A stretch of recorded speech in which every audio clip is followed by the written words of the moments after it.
In late October of 1943, the plans for one of the most dangerous and covert operations of World War II began taking shape, flying out of the Alconbury Air Base in England. Now, however, they would be properly equipped to begin an entirely new mission, Operation Carpetbagger.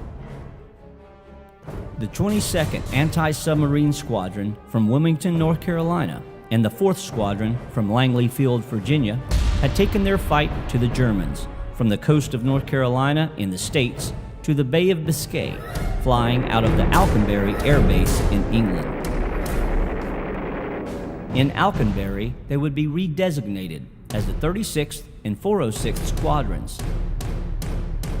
Now they would be called upon to airdrop much-needed aid to the French resistance deep behind enemy lines, including weapons, agents, and supplies. And this would be accomplished flying at extremely low altitudes and at night. After training with England's Royal Air Force, who had been flying these types of missions for several months, the first all-American crew would fly out on the moonlit night of January 4th, 1944. This historic flight consisted mainly of the Wilmer Staple crew, including Henry D. MacMillan Jr., who had all been flying together since their days at Blumenthal Field in Wilmington, North Carolina. Albeit this flight had one change. Lieutenant Colonel Clifford Heflin would be in the pilot seat, while Lieutenant Staple flew as co-pilot. First, however, to make these airdrops to the resistance forces, the B-24s had to be overhauled and redesigned. The lower gunner's ball turret had been removed, leaving a hole in the bottom of the aircraft for the drops. The nose guns had also been removed for better sight navigation in the darkness. Curtains covered all windows to ensure light from equipment did not escape the interior. And all Carpetbagger Consolidated B-24 Liberators were painted black to avoid detection by German troops at night. As for the resistance forces on the ground, several signaling options were devised, including flashlights that would guide the air crews to their locations. Also, a radio device was created for homing signals, known as the Rebecca and Eureka.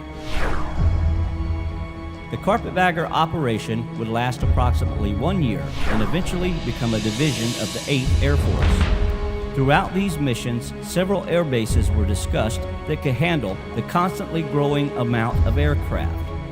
From the Alconbury Air Base, they moved to Wattenfield, but in March 1944, they would finally secure the Harrington Base. It was large enough to handle all the aircraft, and all the officers and staff were finally satisfied. Also, they would be released from the 482nd Pathfinder Bomb Group and settle on the 801st Bomb Group, provisional, and shortly thereafter become the 492nd Bomb Group throughout the remainder of the operations.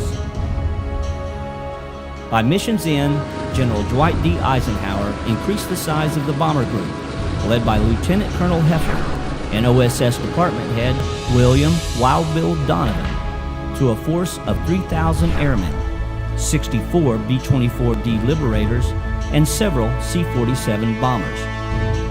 They would also add to their already hazardous duties of flying and making airdrops a mere 500 feet above ground level and begin landing behind enemy lines to rescue downed Allied airmen. After the D-Day invasion, they continued to fly until the end of the war, dropping supplies to our own Allied troops as they marched to Berlin. Once, even airdropping gasoline to General Patton after his tanks had stalled due to lack of fuel. Bravery, commitment, and an overwhelming sense of duty pushed Staff Sergeant Henry D. MacMillan Jr., the pilot Robert L. Williams crew, and all the brave crews to put their lives on the line to give the resistance forces on the ground a fighting chance to take the battle to Hitler in his own backyard. And eventually, Operation Carpetbagger, even though it was one of the best-kept secrets of the war, would be a key component to the overall Allied victory of Hitler and his defeated World War II war machine.